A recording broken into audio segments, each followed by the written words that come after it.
Always keep in mind that movies are in general an art form, and all art is subjective. What one person may like, another might despise. All reviews are based on opinions. Hey CyberPunkds, and welcome to the movie review of Justice League. I'm here with Xeon Gaming and Krypton Gaming. We're gonna give you our thoughts on Justice League the movie, the pros, the cons, and just an overall discussion on what we feel was the highlights of the movies and the really not so good parts of the movies. So my first impression of the movie was basically the movie was entertaining. Are you not entertained? Are you not The entertained? movie has some flaws, yes. It's not a perfect movie by far.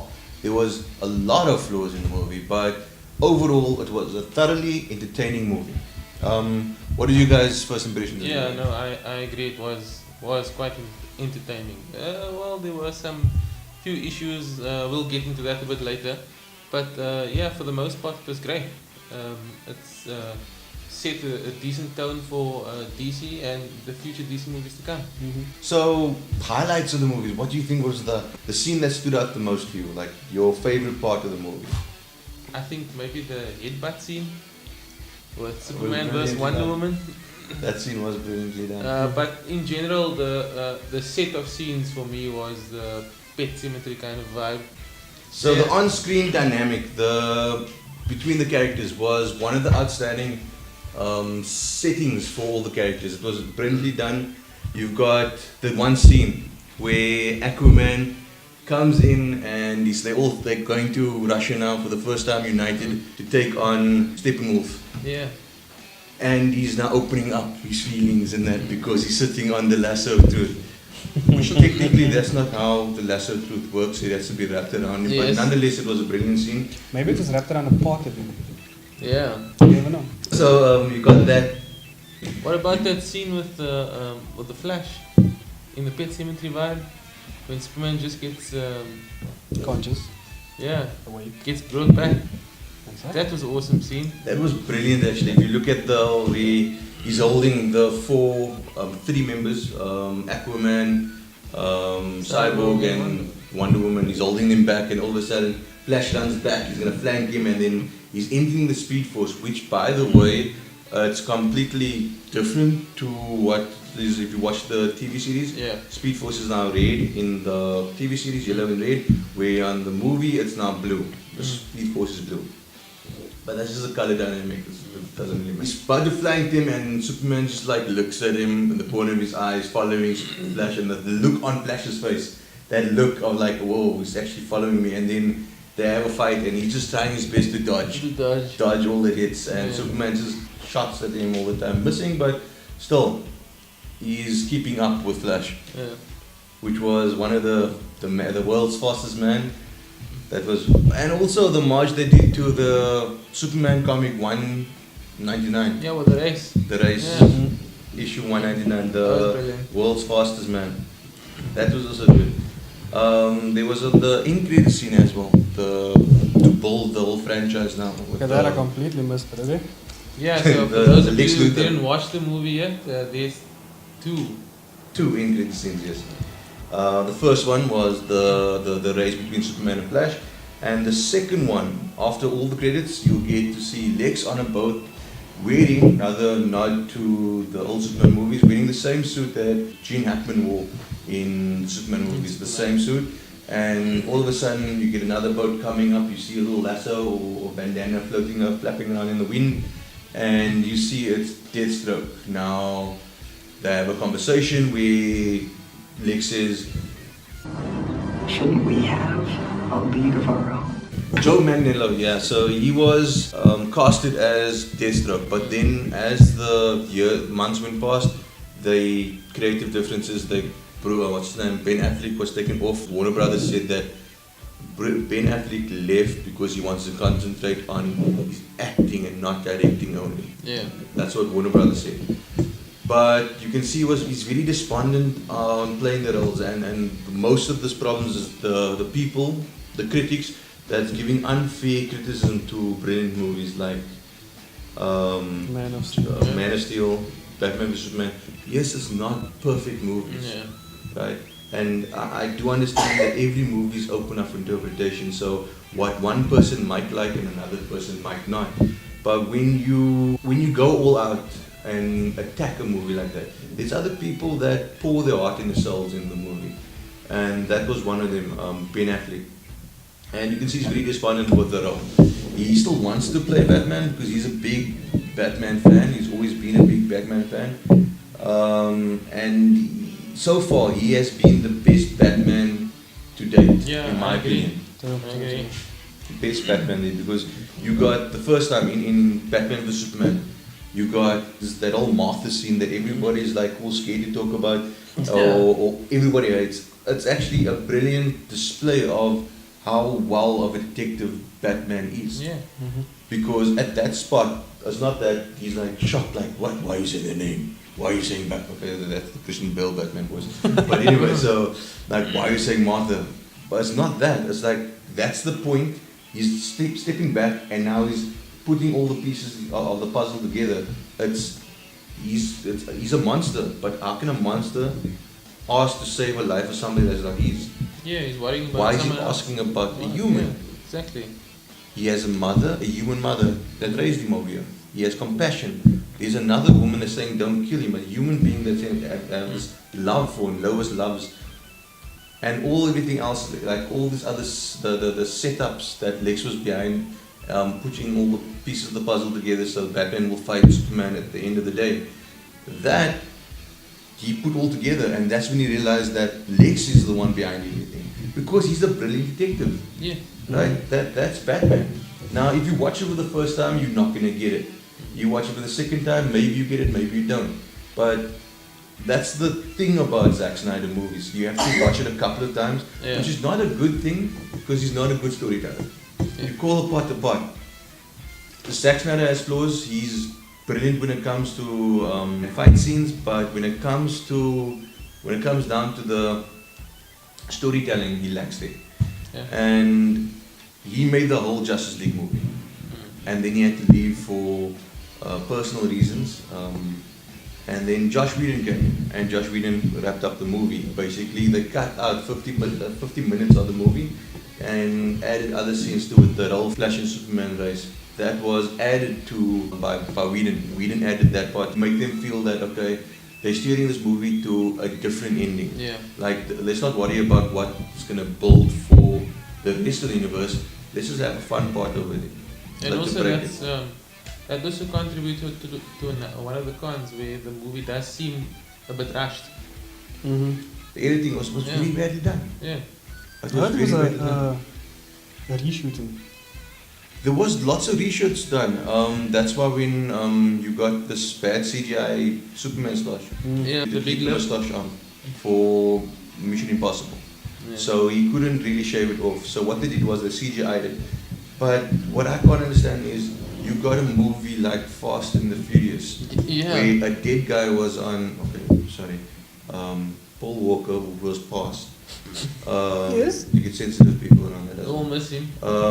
He was CGI'd into it. Yes, there were scenes where his brother took over, but essentially there was CGI to make his brother look more like Paul Walker. Yeah. And you couldn't really tell the difference. I noticed it. The CGI was just bad. It was poor. Oh, Justice League. They're playing catch up. Basically, they're trying to play catch up with Marvel, and it does seem rushed. If you look at all the DC movies that came out, the four, right? The only one that was loved by the critics, you can say, was the Wonder Woman movie. And I think that's probably why they gave him a bit more screen time in this movie. Exactly. Also, Jeff Johns, he started working with was Wonder Woman.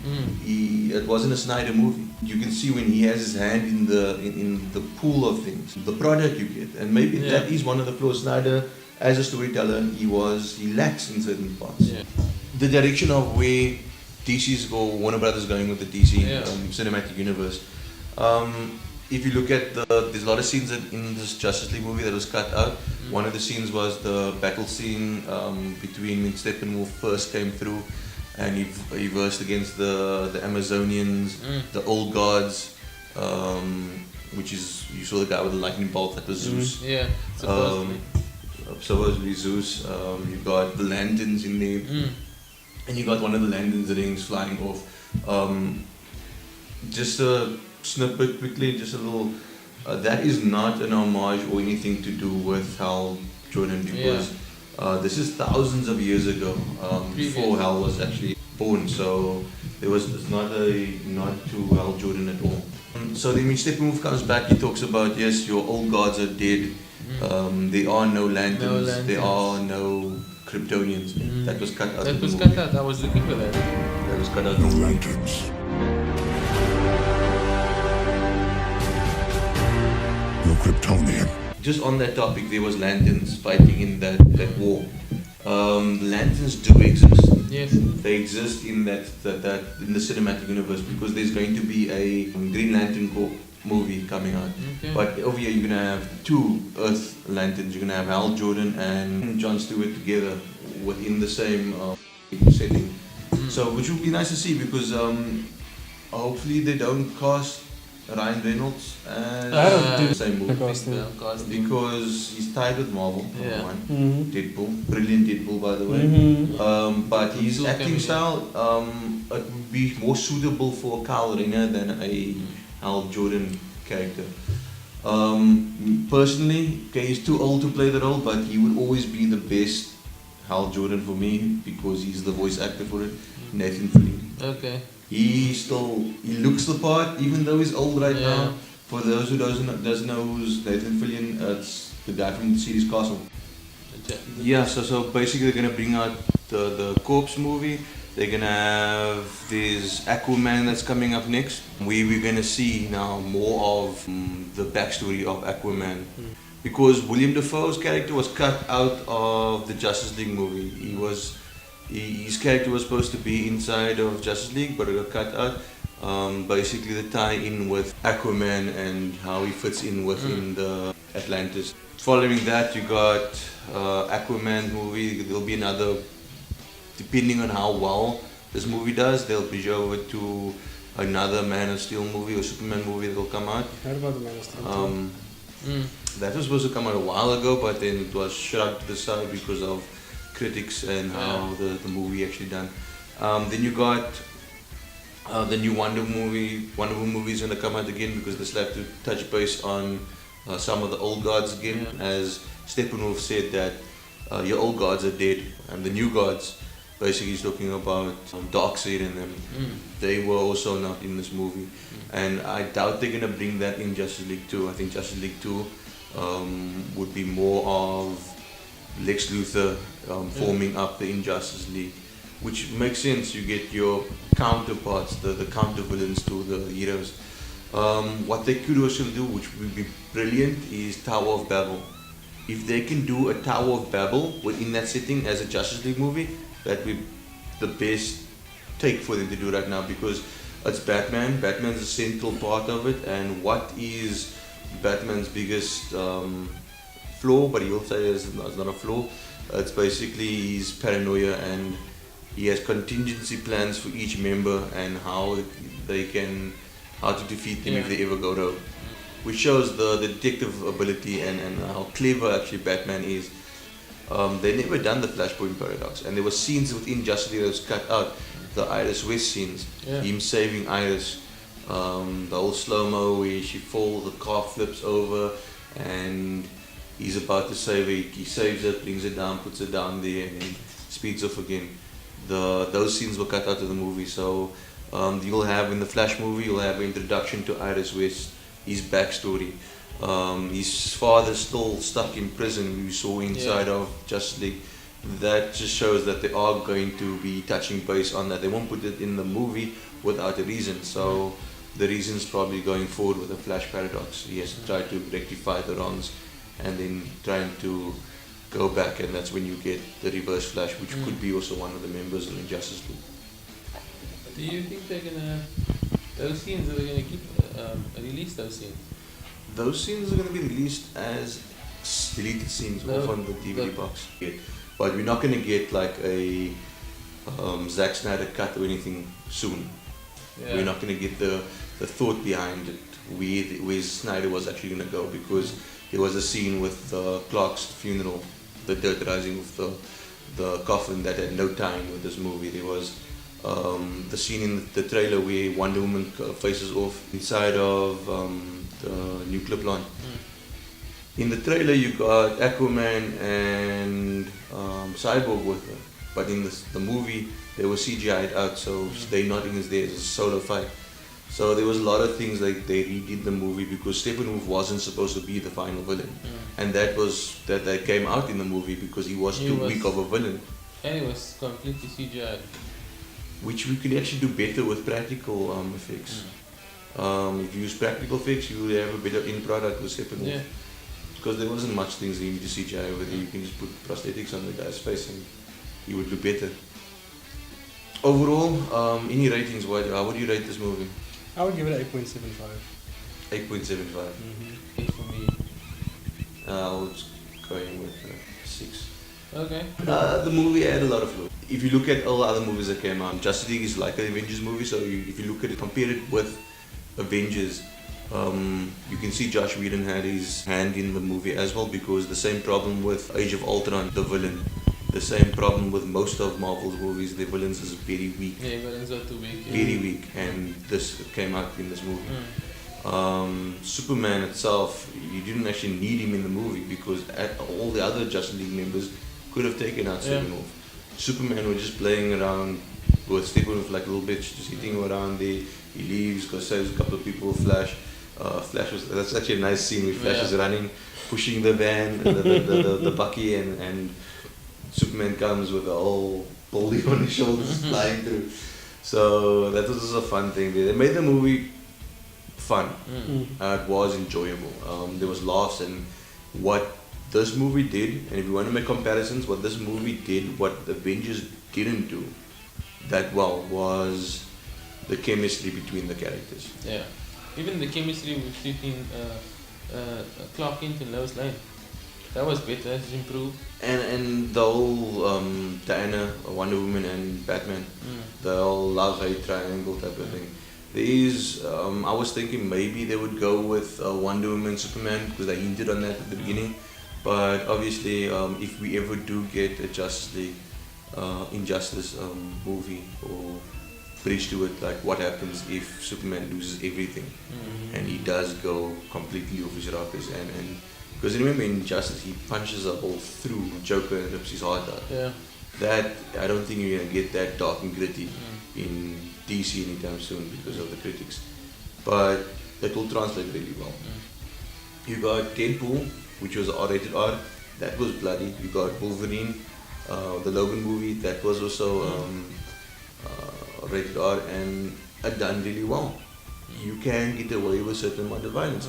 The only problem is you got the poster boy for Truth, Justice and the American Way, Superman, which wouldn't necessarily do that.